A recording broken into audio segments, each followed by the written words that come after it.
शेपूच्या भाजीला लसणाचा झणझणीत तडका देऊन शेपूची अशी पातळ भाजी कधी बनवली आहे? नसेल बनवली तर ही रेसिपी एकदा नक्की ट्राय करा. काय करायचं, शेपू छान निवडून घ्यायचा आणि 2-3 वेळा पाण्यातून काढून घ्यायचा. ह्याच्यामध्ये बरीच माती असते, त्यामुळे स्वच्छ धुवून घ्यायचा. धुवून झाल्यानंतर हा बारीक चिरून घ्यायचा. चिरून झाल्यानंतर एका कढईमध्ये शेपू घेऊन त्याच्यामध्ये पाणी घालायचं आणि झाकण लावून मोठ्या गॅसवरती 10 मिनिटं छान शिजू द्यायचा. शिजून झाल्यानंतर हे पाणी बाजूला एका पातेलीमध्ये काढून ठेवायचं आणि या शेपूमध्ये 2 चमचे डाळीचं पीठ घालून मिक्स करून घ्यायचं.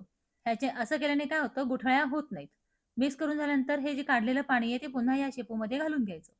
आता कढईमध्ये तेल घेऊन त्याच्यामध्ये मोहरी घालायची. मोहरी तडतडली की हळद आणि हिंग घालून घ्यायचं आणि मग आपण तयार केलेलं हे शेपूचं जे मिश्रण आहे ते घालायचं व थोडंसं पाणी घालायचं.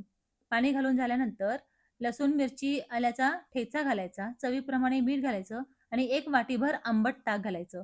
आंबट ताक उकळी येण्याच्या अगोदरच घालायचं. छान उकळी आली की गॅस बंद करायचा.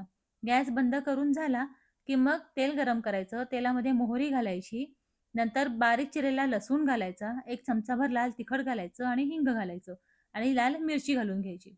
मस्त असा हा तडका या शेपूच्या भाजीला द्यायचा. अप्रतिम अशी शेपूची भाजी तयार होते. तुम्ही एकदा नक्की ट्राय करा.